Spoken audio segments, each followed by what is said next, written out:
Hey, what's up, guys? It's your boy Drew back again with another video for all you American soccer fans out there. And today I am joined by a very special guest, Sam Stokes, aka Yank Report. Welcome to the channel, man. What's going on, Drew? I'm really excited for this, man. This is a cool concept that we're putting together. So I'm excited to talk to somebody who actually knows about U.S. soccer. Right? Because like most people, I mean, I don't know if I've ever really had a conversation about U.S. soccer with somebody outside of the internet, you know? Yeah, no, I know what you mean. The same here. Then when people are like, who the heck is that guy? I'm like, soccer player, whatever. After you get past like Landon Donovan, like people are like, they're like, who?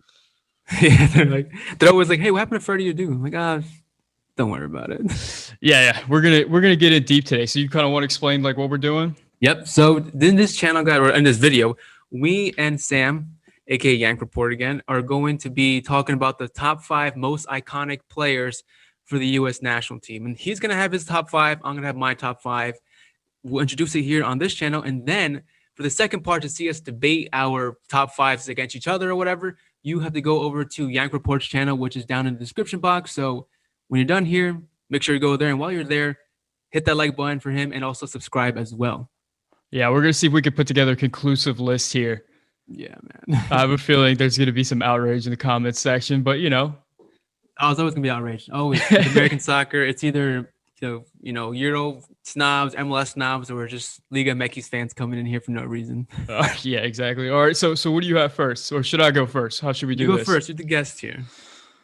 All right, man. So my first one is actually going to be a player that hasn't played in a while. He's a very controversial player, but I think that he is easily one of the most iconic Americans that has ever played, ever put on the red, white, and blue. And my guy is defender Alexi Lalas. Oh, dude, is this your crazy pick? This is not my crazy pick. Oh, that's my crazy pick. That's your crazy pick? Yeah. Okay. Yeah. So let me make the case for Alexi right here. Alexi has 96 caps and he has 9 goals throughout his career. Of course, he played in Serie A. He also played in MLS. And I think that for him being iconic, there's not a lot of more iconic U.S. men's national team pictures than Alexi, you know, with his red goatee and his big red hair, standing for the national anthem with the denim the one I just U.S. men's national team jersey. Yeah, exactly.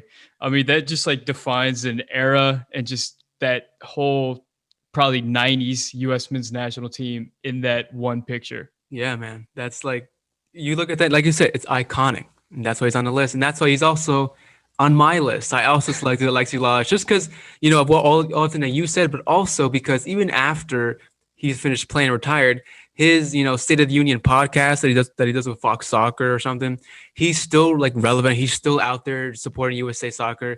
He said stuff, you know, on his podcast that some people find controversial or unpopular opinions. So he's always still around. He's always still a figure for USA Soccer. So yeah, I think that was a good pick for both of us. Yeah, people are so critical of Alexi, but I always appreciate that. Like, I listen to a lot of US soccer podcasts, and even if it's like a small listenership, like Alexi will pop up on a podcast that only has like 1,000 listeners.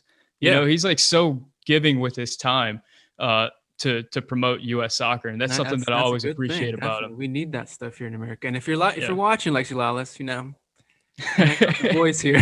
Yeah, hop on the channel, man. So who's your first pick? My first pick is a player.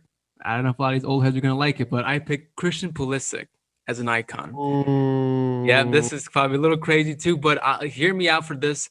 With this whole new rise of young talent for American soccer players in MLS and even, of course, abroad, I think Christian Pulisic is still like, you know, the flagship player who really started the movement even more. Like, it's always been a thing, but now it's just, now with how good our talent is getting, everyone goes back to, you know, Pulisic started this whole thing. And even years after, if we win the World Cup, or even if we get good in the World Cups, the next 2 ones coming up, Pulisic is going to be the guy people talk about that started this whole trend of, you know, young American soccer players abroad. And I think that's, for me, iconic to really be the face of this movement.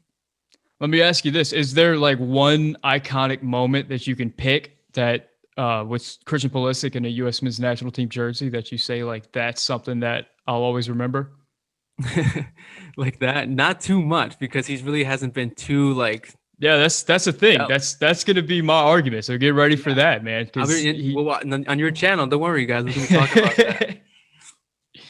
All right. I mean, the Golden Boy. It's probably the greatest U.S. men's national player ever. Mm-hmm. Even at this point, I feel pretty confident in saying that Christian Yeah. Pulisic. All right. Speaking of greatest of all time, this next one I have a feeling is going to be on your list, All right. and that's Landon Donovan, man, the record holder for the most or That's tied right. record holder. Landon Donovan, of course, started with the U.S. men's national team when he was 17 years old. Hit the scene with the bleach blonde hair. Mm-hmm.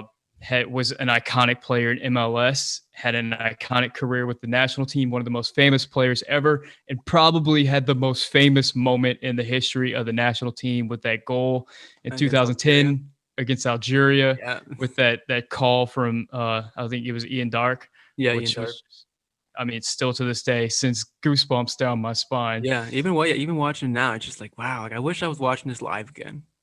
I remember, yeah, I don't know about you, but I remember where I was, man. I remember just jumping out of my chair and just, I mean, that whole movement. I can remember Tim Howard throwing the ball, Donovan carrying it upfield. I remember the cross in with Altidore and then Dempsey, and then Donovan finishes it up. I mean, It was a crazy goal. It was a crazy mess leading up to it, but it happened, and we're glad it happened because we got through the next yeah. round. We got knocked out, but just the feeling of getting out of that group stage was amazing, man. But yeah, Donovan Yeah. is also on my list as well. Everything you said, I agree with. If you're asking me personally, I prefer Clint Dempsey over Donovan as the best USA player, but Donovan is definitely more iconic, I think, than Dempsey, and that's So, an argument. Yeah. so who you got next? I got next here. Well, I had Alexi Lalas, but we talked about him already. But I think, change it up a bit from strikers and defenders. I got Tim Howard as my iconic goalkeeper. I would try to pick one for each position if I could, but I think, Tim Howard, regardless, deserves to be on this list. I think the maybe pound for pound best goalkeeper in the history of USA, that 2014 World Cup quarterfinal against Belgium. I think that was an insane performance that people still talk about to this day. I remember the memes that around that time were like Yeah. Tim Howard can save the world. Like it's just great. This guy was The even in his, Secretary of Defense, man. yeah, like that. Even in his older age, he was still putting in good performances. He did his best. He was so talked about as one of the best goalkeepers, in MLS or just for USA Soccer. He also had like a big stint, obviously, in Everton, in the Premier League, being the starter goalkeeper there for like his whole time. Scored a goal for Everton as well. That was pretty cool. But I think Tim Howard, I think a big personality as well in goal while he was in goal. Mhm. Yeah, iconic for me. Yeah, in full disclosure, I had Tim Howard on my list as well. But what about? I think a lot of people are going to be screaming. What about Brad Friedel? Yeah, I know. Barfield is it's close. Like just when I did my top, my all-time 11 for USA Soccer on my Mhm. channel, I did mention that like, you could pick Brad Friedel or Tim Howard. I was like one or the other, but I don't know. I just think Tim Howard, for me, I recognize Tim Howard more as a goalkeeper for Yeah, USA than Brad Friedel. yeah, Maybe that's I just my agree, man. generation. Yeah, maybe it's just my generation, but that's how I see it for me. I think Friedel might have had the better internet club career, Yeah, but Friedel retired early from the national team and he did. allowed Howard to take over. And at least people our age are going to remember Howard as the goalie for the national team for what, Definitely. like a decade? And the 2010 and the 2014 World Cups, especially the 2014 World Cup, I mean, that elevated him Insane to, performance. Yeah. yeah, I think absolutely. even to this day, I would select Tim Howard even over Zach Steffen. And I think Zach Steffen is one of my favorite players of all time for USA, just because I think he's a cool dude. But Tim Howard still, I think, untouchable. All right, so you picked Tim Howard. He was on my list. So I had some other guys prepared just in case you picked one of my guys. So I'm going to throw out a guy that has, I'm not sure if he has the most caps of all time, but he's definitely up there. And from that probably 2000s period, he was Okay. one of the iconic players. He never really had a big career in Europe. But as far as the national team and as far as domestically, was one of the big names at that time, and that was Kobe Jones. Kobe And I think Jones. for me, Kobe Jones, the iconic moment for him was going to be when Rafa Marquez headbutted him, and that was like the height of the U.S. men's national team versus Mexico rivalry. Yeah, That that's was when in he intensified. 2002. Yeah, that That was was a long that time. was whenever it was just really at its best to me personally. Yeah. We'll see what this new class of players does against Mexico. But for me, Kobe Jones is someone that if you think U.S. men's national team, he's one of those guys that you think about. Yeah. I think you're right. He has the most appearances for USA. So he's definitely iconic, and repping the shirt because he's been around more than anybody. So can't argue with that Absolutely. there. All Who right. else you got? All right. So I got up here number 2 for me. Um, and this might be a little crazy one, but I selected Freddy Adu. Now, iconic, maybe not in a good sense, but iconic nonetheless for the USA as a whole. The youngest person to ever sign a professional sports contract in America. I think he was 14 years old. That's crazy to think about. 14, I was playing Yu-Gi-Oh in my house. Like, that's crazy, man. But the American Pele even boasted this guy up even more than we did, saying this is like the next me, the American me, whatever. Like, he had so much potential, so much hype. Obviously, we all know how Freddie Adu, didn't really end up to be a Pele for USA, but Mm-hmm. he's still talked about to this day. He's still players get compared to him sometimes if we hype them up too much or if they see some good potential in him and they're scared how he's going to end up. Everyone talks about Freddie Adu. He's still around. Yeah, I think he's still going to be talked about for many years to come. And full disclosure, I had Freddy Adu on my list too. You're the I was going to same. throw him out there. Have you been listening to Grant Wall's American Prodigy podcast I about did. Fred? I did. It's I did like the fantastic. first one or two, but it's cool. I Yeah, like. and that's why Freddie Adu is kind of on my mind right now. Of Yeah. course, the naysayers are going to ask, what did he have? 17 caps for the national team and 2 goals. Yeah. That's not a significant amount. And he had that one moment in that Gold Cup where he had a great assist and he had some nice games. But I think that was for the tail end of Bob Bradley. And then whenever Klinsmann came in, he just never picked him again. No, yeah. Just like dropped him. Yeah, But absolutely. I would have liked to see Adu under Klinsmann. I would have to see how he does, how Klinsmann would have tried to mold him as a different player, in a different position, perhaps. But yeah, it didn't happen. But yeah, like you said, you and Grant Wall talked about him, so he's still super relevant. Yeah, absolutely. I think if I had to call my mom right now and said, "Mom, for $1 million, I need you to name one professional American soccer player," she would say Freddie Adu. And I think like for whatever reason, to me that makes him significant and relevant and part of the U.S. men's national team. Yeah, I mean his whole story is just interesting to everybody to see what happened. Yeah, I think if you ask like someone who's not from this country about like what is the U.S. men's national team about, and part of that story is like hype and hope, just for the longest time. And I think nobody symbolizes that more than Freddie Adu. Mm-hmm. Iconic. All right, so you picked another name from my list, so I'm gonna throw out another one I had just in case, and that was Jermaine Jones. Wow, and I think Jermaine Jones for me is an iconic national team player because whenever I think about dual internationals and German Americans and how significant that was, especially for the Klinsmann era, Jermaine Jones was that guy that comes to mind whenever I think about that. He hit the national team and he immediately was one of the best players we've ever had. He had that goal against Ghana, I believe it was, in the World Cup. That was absolutely incredible, that laser bolt. And then he also had, I think he had 2 really iconic moments, that goal for Ghana and then the Snow Classico game against Costa Rica. That pounds of snow, his whole head. That snow fro. Yeah, the snow fro. That was cool. Yeah, I wouldn't argue that. That definitely, with like I said, all the dual nationals right now, Jermaine Jones was kind of one of the first ones to really break out and be a good starter for USA. That's good. I'm not even sure where we are right now. How many have we gone through? Like 5. I think that was my 4th. Yeah, that was my 5th. Yeah. So you got one more? I got one more, a backup one, because we did my whole list already. But I'm gonna go with another defender. I have to go with Carlos Bocanegra. I think this guy was very pivotal to USA's defense back in the day in his time. Awesome. He had obviously European experience as well.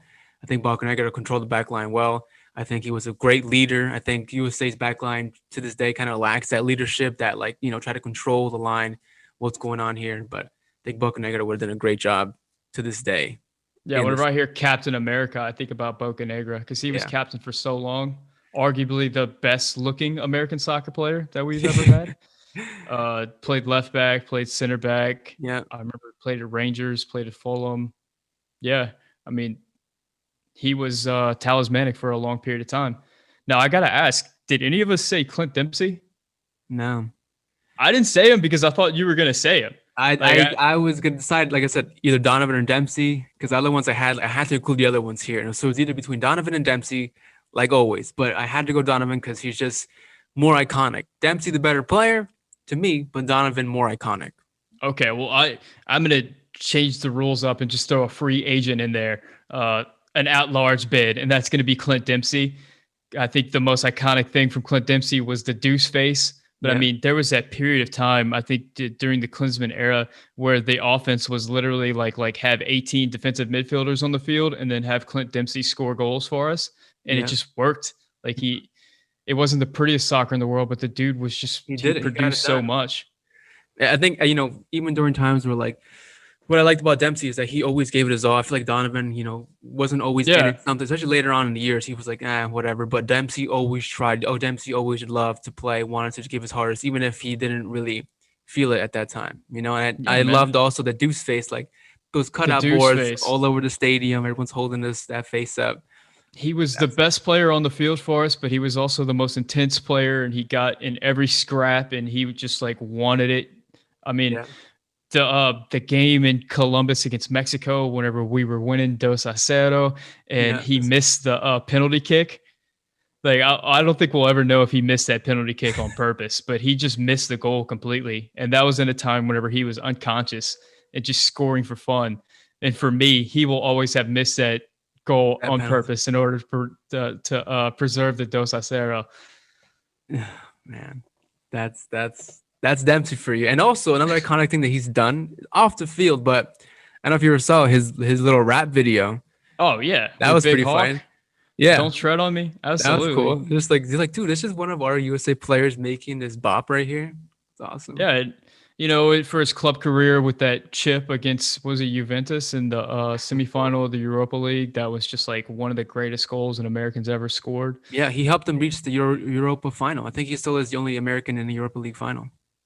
Yeah, I mean, I can't say enough about Clint Dempsey. And Clint Dempsey's a player that, like, I think Donovan was like the special one from the time he was 17 years old to the time that he retired. Like, he was always that guy. But Dempsey wasn't that guy. Like, Dempsey was a good player and then became like a really good player and then became like God tier. An even better player. Yeah, it was like he's tied with Donovan for the most goals with 57, but it seems like he scored so many of those in like the last 5 years of his career. Yeah, towards the end of his career, he scored most. He was always, every time there was a game, Dempsey scored at least once or twice. He was always on his score sheet. He scored against Italy. I think he scored against, did he score against Spain? Brazil? I don't remember, but he just so many huge goals. In the Confederations Cup, I don't think so. He scored against England in the World Cup. He just one of the big boys. That's what matters. Yeah, so all right, so that's that. I think those are all the players that we're gonna have in the pool that we got to decide from for our list of the most iconic U.S. men's national team players of all time. Yeah, so let's end this video right here. We'll switch it over to my channel, and then from there we'll figure out, try to come up with a conclusive list of the 5 most iconic U.S. men's national team players of all time. You got it. So you're done here. Go down to the description box right now because that's where we're going to be for the second part. And cliffhanger.